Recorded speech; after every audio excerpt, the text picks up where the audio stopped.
So the tool that I chose to explain how to use and bring to the classroom is Flipgrid.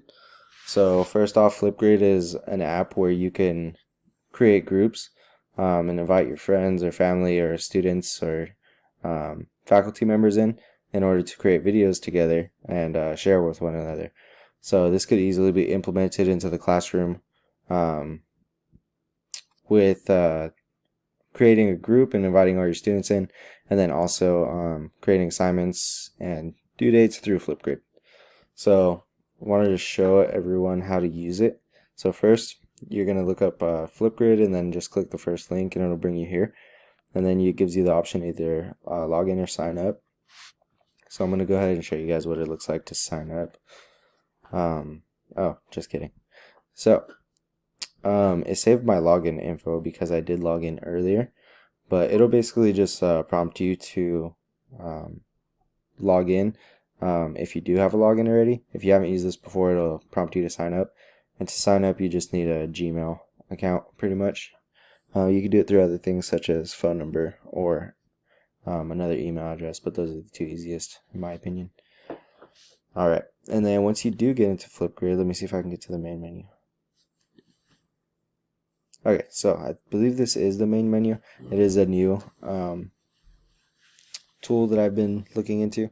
So the biggest section is going to be your groups, and then you can see them here. I created one earlier.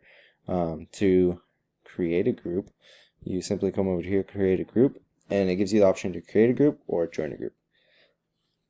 And so for teachers looking at this, future teachers, you can go ahead and create a group, and then it'll first prompt you to name your group.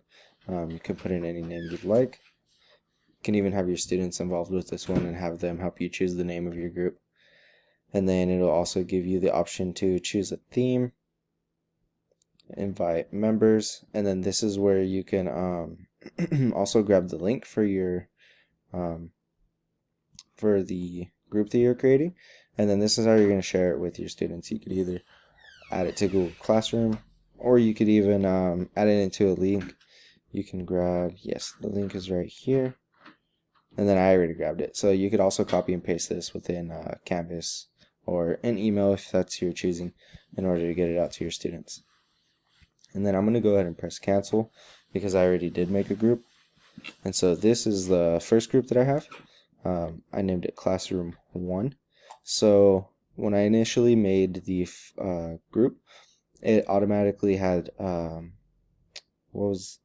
so these are called your topics, which is basically how you would give out your assignments. You create a topic, and then you can also add instructions and also label the topic.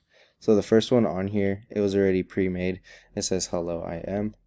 So you go ahead and click on it, and right there it has the title of the topic, which is hello, I am, and then a description. It says, I am excited to learn with you on Flipgrid. Explore the Flipgrid camera features, including drawing, stickers, screen recording, sketching, trimming, and more.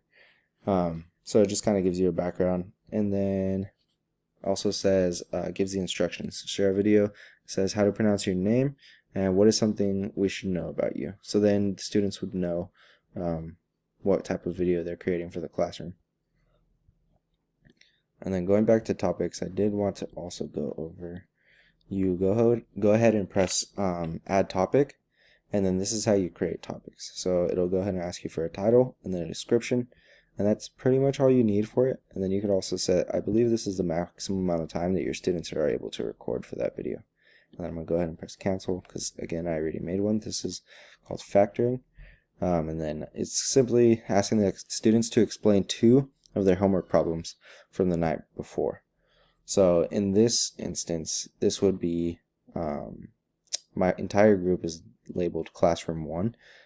So this could be a 3rd grade homeroom within elementary school. And then the assignment that I would give my students would be this first topic, factoring.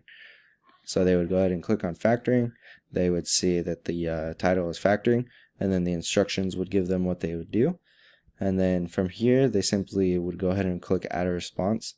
And then through that, it'll prompt them to go ahead and record a video. And then they would be able to share what it is that they were wanting to post. And then with this, all members will be able to see, I believe, all the responses.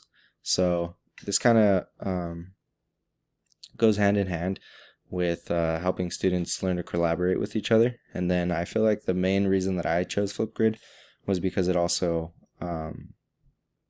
it really gets students thinking and able to kind of play around with their resources and what they have. I feel like because it is making a video and there's so many options, it allows students to tap into their creative side and just practice with creativity. And that is Flipgrid and how you can use it in the classroom.